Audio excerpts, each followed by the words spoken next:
Hello, podcast fam. I am thrilled to share some exciting news. My book, So Grow Lead, is officially live on Amazon. This book is more than just my story of starting a nonprofit and building a peanut butter factory in Malawi. Though trust me, the ups and downs of that journey are worth the read. It's also packed with practical strategies to help nonprofit leaders like you tackle challenges with clarity, courage, and a whole lot of heart. If you've ever wondered how to turn your vision into reality, navigate the inevitable hurdles, and build something meaningful, whether in your organization or in your own life, this book is for you. I'd be so grateful for your support in spreading the word. Grab your copy of So Grow Lead in the show notes and on Amazon today. Let's keep sowing seeds of impact together.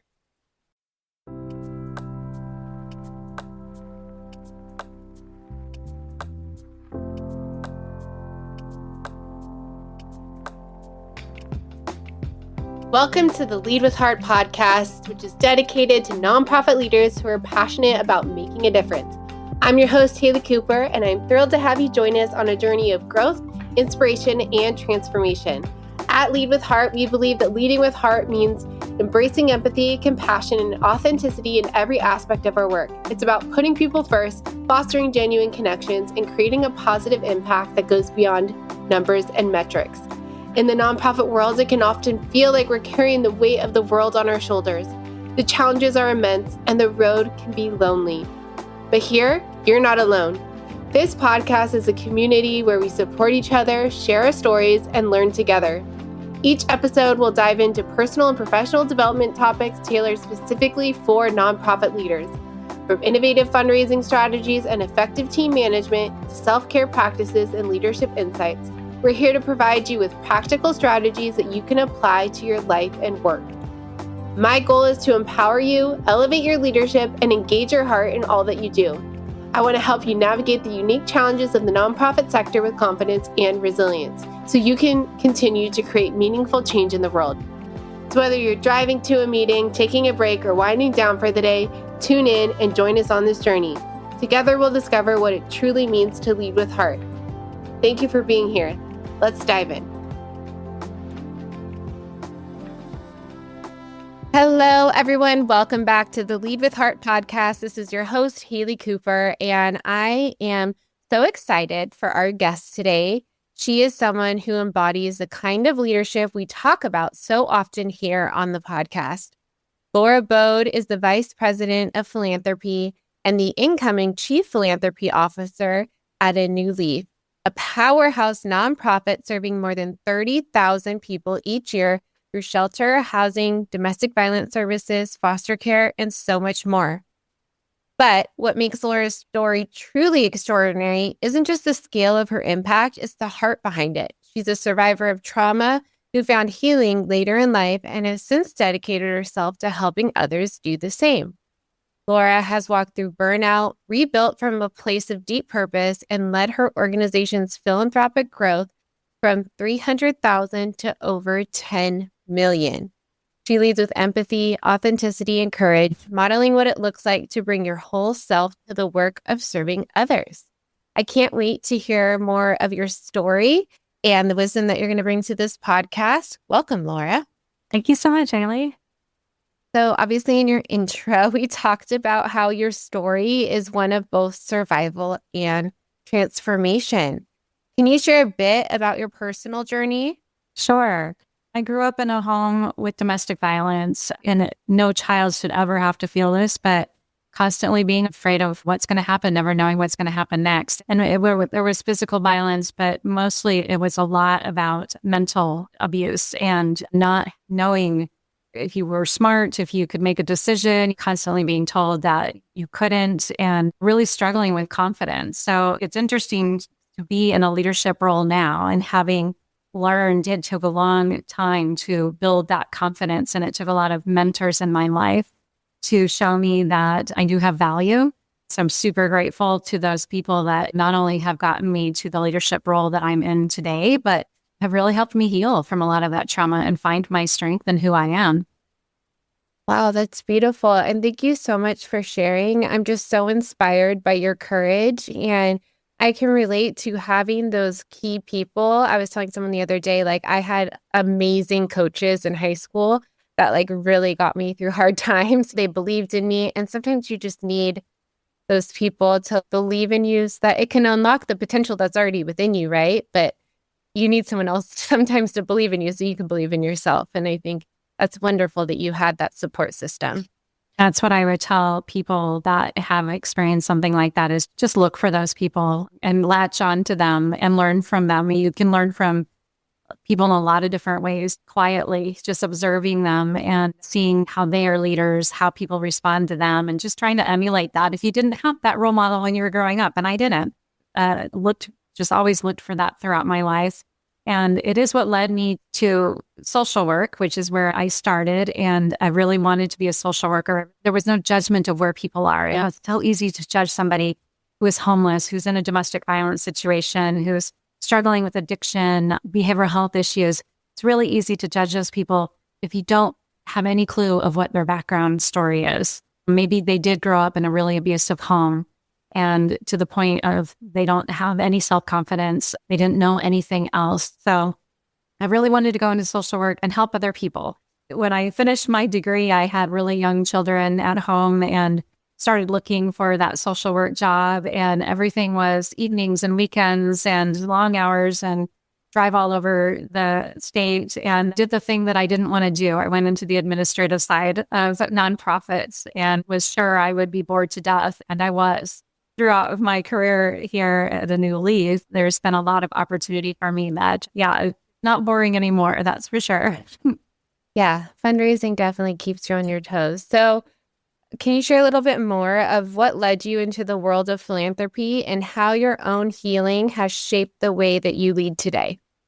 I've never met a single person that said, I wanted to be a fundraiser when I grew up. And I can say the same, but I started off working with government grants and contracts, and it was pretty dry. And this was a time when A New Leaf, who got their start as a human service provider in the Phoenix metro area 54 years ago, had been for many years almost entirely government funded. So 95% government funded. But when I first came on board 13 years ago, was when we were starting to see a shift, a little bit, that gap growing of what government funding could support and what the services really cost to provide. In addition to that, just the guidelines, the parameters that government funding kept you under didn't always allow you to provide the services in a way that you knew people needed to receive them. So our board and leadership decided we need to invest more in philanthropy. Now, that's had a very slow start, and it really started with me all on my own, developing relationships with corporations and foundations, which hadn't been done before. It was like cold applications, that's it. But it was about thinking about our funders as partners and bringing them into really our organization and making them really feel like they were part of the impact that we were having. And it was really successful. Just with corporations and foundations alone, we took our funding from $300,000 to $3 million. And from there, we just continued to grow the philanthropy team, which back when I started was about 3 people. Now we're about 20 people. Wow. And we have also grown as an organization. We're about a $50 million organization now. We serve about 25,000 people a year. So of course, with that comes additional need for support too. Yeah, so you obviously helped grow A New Leaf's philanthropic revenue from $300,000 to over $10 million, which is obviously an incredible achievement. And on top of that, you helped make it both individual and private foundations 50-50 with grants, which is like a whole accomplishment in and of itself. So what were the key mindset shifts or strategic changes that made that growth possible? Yeah, I mean, culture of philanthropy is, the buzz term, right? You got to instill that throughout your organization. That's a lot harder than it sounds, especially for an organization, like I said, that it was so heavily government funded. It has a long-time long-serving board members, long-serving leadership team. So it really has to be embraced throughout the organization, from board members to CEO to your admin staff, to your program staff. And it is definitely a shift in how you operate, how you think about your donors, and that they are partners, that they are investors, and the relationships that you need to have with them. the kind of engagement that you need to have with them. Our programs need to have open doors to invite people in and to meet our clients and engage with our staff. And that is not something that anybody was used to doing with government funding. They never had to. It was keep your head down and do your work kind of thing. So it's been a huge shift, and it's been slow, and we're not there yet, but it's getting there. And I think now it's just become federal funding challenges that all organizations are experiencing. Oh, everybody's a little bit more desperate for those private dollars. Some organizations are getting started a little late in the game. I can see a lot of organizations are hiring up now for their philanthropy departments and probably not knowing that it takes years to build that. Yeah, definitely. It's not like I always like to say I have a magic wand in my back pocket to make things happen, right? Okay, I want to ask you about first the board, because a lot of organizations that I talk to that are ready to make this shift, they're ready to start building out their individual donors. They're like, oh, well, our board doesn't fundraise. They don't have the capacity to fundraise. Maybe they don't have the network, but they're friends or they served a purpose to be on the board.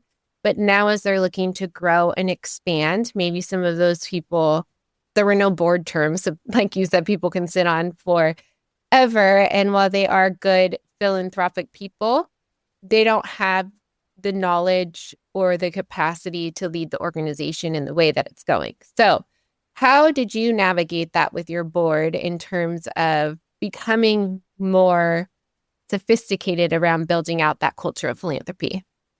So I have since, from my introduction, you introduced me as VP of Philanthropy and moving into the role of Chief Philanthropy Officer. I have since moved into that role. And having a Chief Philanthropy Officer says a lot. To have a chief at the table at those board meetings that represents our donors and that community engagement is really critical. If you have a development director that's sitting in their office and isn't ever at the table for those board meetings, you're not having that kind of interaction. So with me at the table in all of those board meetings, at our strategic planning meetings, I'm making sure that in our strategic plan, there is objectives and goals related to philanthropy and the board's role in that. In fact, we're having a board retreat tomorrow and putting it back on the board. Hey, you guys set this goal for yourself in terms of how you engage your networks, how we're building a board for tomorrow that does have that philanthropy goal in mind. So having those things in your strategic plan is really critical. I'd also say we have lots of committees. So all of our board members are required to serve on a committee as well. But also with committees, you don't have to be a board member. So I kind of retooled our philanthropy committee recently, and really with the goal of engaging people that wouldn't be interested in being a board member. They don't want to sit through monthly board meetings at 7:30 a.m., but they're community philanthropists. They're the socialites. They're out there networking, and they do want to come to maybe 4 meetings a year where it's fun networking opportunity, where they've got very specific goals about, hey, we're having this event. Can you invite 30 people from your network? And you just make it fun and easy for them to engage. And that way you're tapping into a whole different network of people that, again, they're not your operational banker board members. Yeah. And I think that's such a good way to look at it. I know people have started giving circles and advisory councils specifically for giving.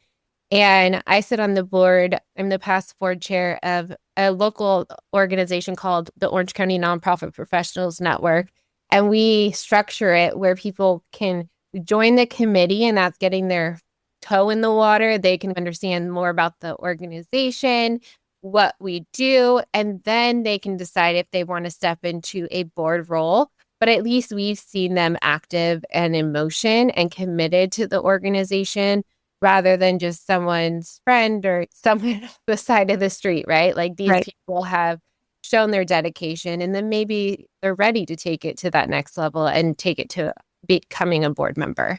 Yeah, it's a great pipeline. Committees are a great pipeline for your board to engage some of those younger up-and-coming professionals that are really going to be influential in their careers, but they're not sure if they're ready or if they have the time to serve on the board.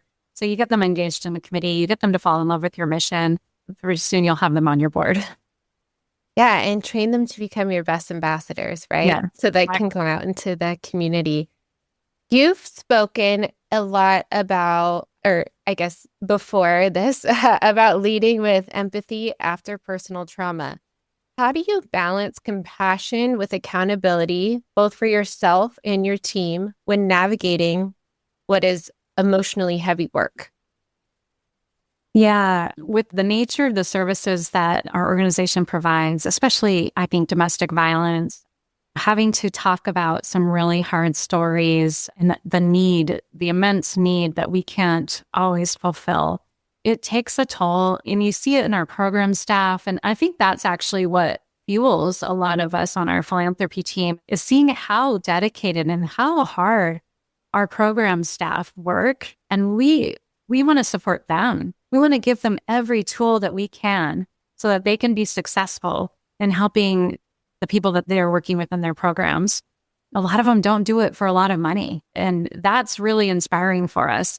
And, it takes an emotional toll on my philanthropy team too, when we feel like we can't do enough. We just want to do more, or we see federal funding cuts and we have to scale back our programs. It just makes us want to do more.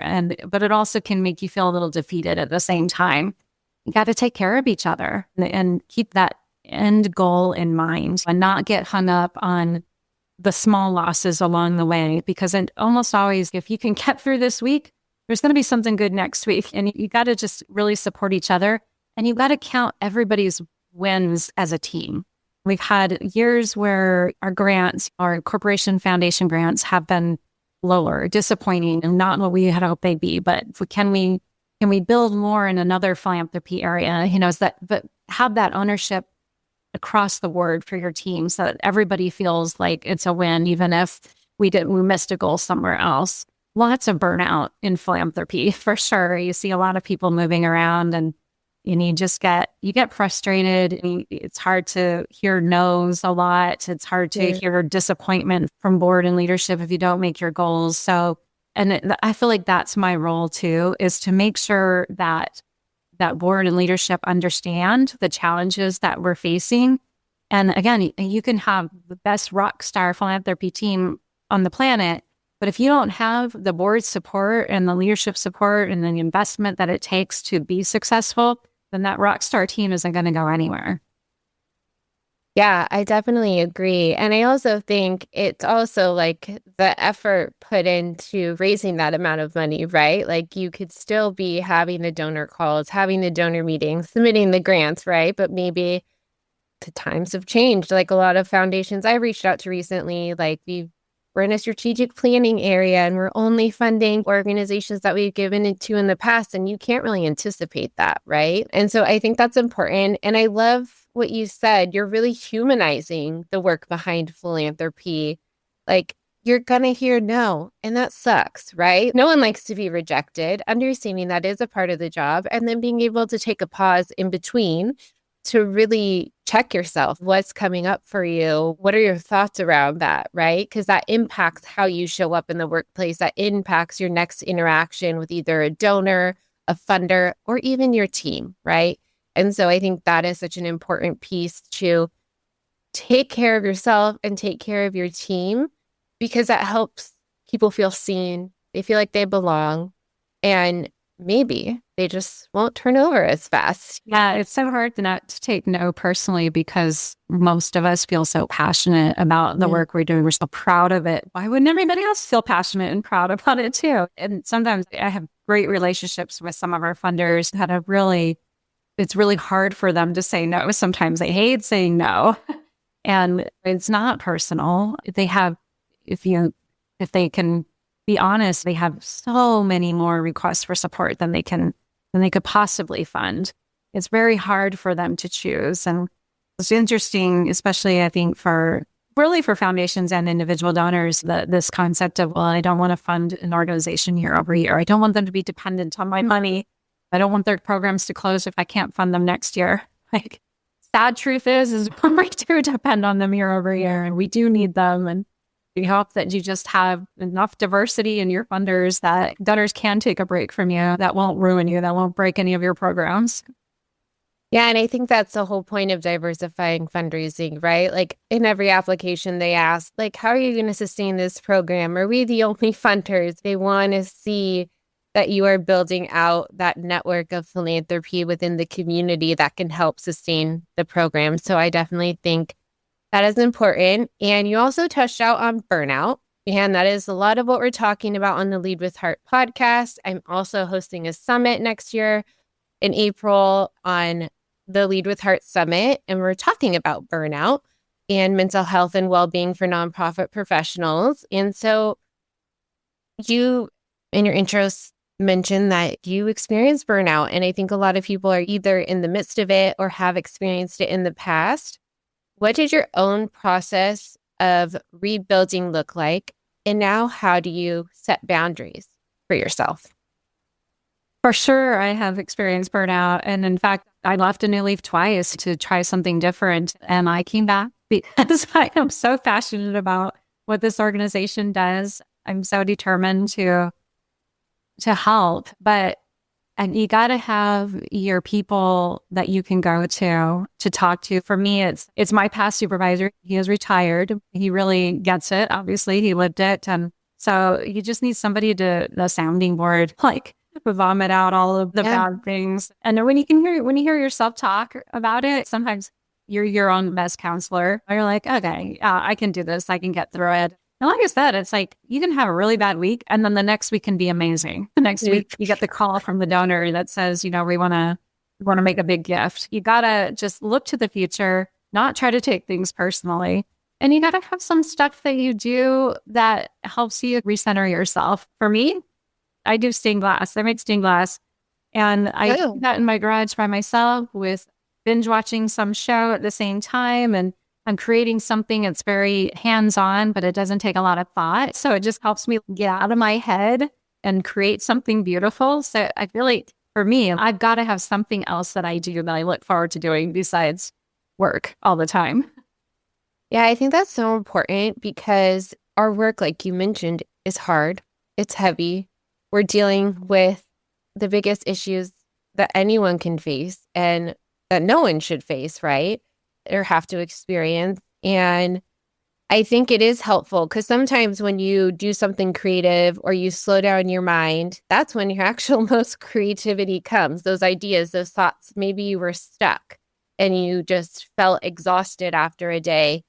And sometimes getting into whatever fuels you helps you be able to unlock whatever was stuck inside of you. Yeah, I used to always tell my kids, especially when they're teenagers, and one thing can seem like the end of the world, right? Just like, just go to sleep. You're going to feel better in the morning. and I always feel like for me, it's that way too. Sometimes I just feel like something is so heavy. I'm so stressed out about it, or it was such a hard experience. But you wake up the next morning, it's a new day. I can tackle this. And you got to rely on your team too. I really look to my team to carry things forward, to have visions of their own and empower them and try new things and really be in this journey with me. I don't dictate how we're going to achieve our goals. We all need to know what the goal is and we all want to feel passionate about getting it there. But how we get there, I'm open to ideas and let's have fun doing it. And maybe we'll fail at some things, but some things we're really going to succeed at. And that makes it a little bit fun and brings a lot of good energy into it. And it makes us feel like good camaraderie. So we do really feel like we're in it together. We do get to celebrate some successes and we lament over the things that we didn't achieve, but we do it together. Yeah, I think that's so important too. Like, I've been in organizations where I've been presented a fundraising plan and like I've had no buy-in on it. And so I think the way that you go about involving your team allows them to want to participate and collaborate and innovate and take risks together because they feel like they have that buy-in, they have that say in the process. Yeah, gets them excited about it. And then they feel really proud when they accomplish it because it was their idea or they really chose that path. Yeah, definitely. So obviously you've already stepped into the role of Chief Philanthropy Officer. Congratulations. Thank you. What's your vision for the future of fundraising? Well, I mean, the vision is really to take a new leaf from, like I said, that past 95% government funded. Now we're like 75%. I do want to take us to 50%. I think we would look like a very different organization. And I say that not just because the funding structure, but because of how the community would know us. A lot of what I've learned in fundraising is marketing. When I talk to other people that are just getting started in that space, it's invest in marketing. It's hard to ask anybody to get behind your mission if they don't know who you are. In our community, if you see something about homelessness, if you see something about domestic violence, I want them to think of a new leaf. Maybe a couple other organizations that are really leaders in those space, but really investing in marketing and thinking about how knowing who your donor is, it's the same concept as marketing. Who's your target audience? Who's your donor? Get to know them. What are they passionate about? How do I talk to them about what I do?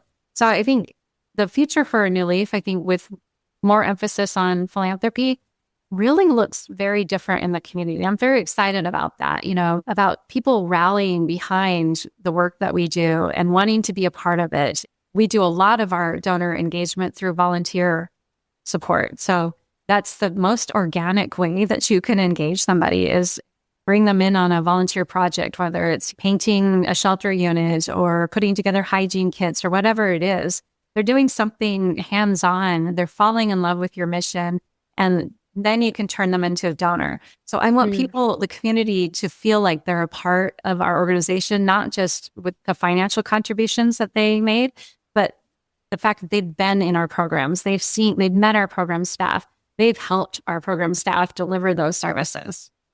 Yeah, I think that's so important. And I saw a beautiful example of that last weekend. I was at a gala for somewhere that I used to work, and there was a volunteer sitting next to me, and she was I started there during COVID in 2020, so there weren't really volunteers coming on campus, but she retired and she raised her paddle for $5,000. And I don't think she had ever given that much in a year, if I can recall. So it was just a powerful way. She was there. She was serving. She is so passionate about the organization and she wanted to give more. She felt inspired in that moment. And I think it's a missed opportunity to not engage and invite people in a deeper way when they are so passionate about your organization. Think about the pride that she probably felt because she knows the impact of that contribution that she just made. She knows the need because she can see it firsthand. Whereas if you're just a donor kind of sitting on the outside and you never even get to go to a program, you don't feel that same pride in the contribution that you just made. And she most likely is going to be a repeat donor because she has that connection to the agency. And it takes an investment in volunteer engagement. It takes a lot of coordination. I actually have 3 people on my team that just do volunteer engagement. And sometimes this is also about culture of philanthropy, about program staff sometimes it's more work. Like, can't do another event. I don't need these volunteers to come in and do this. Yes, but you do need their funding.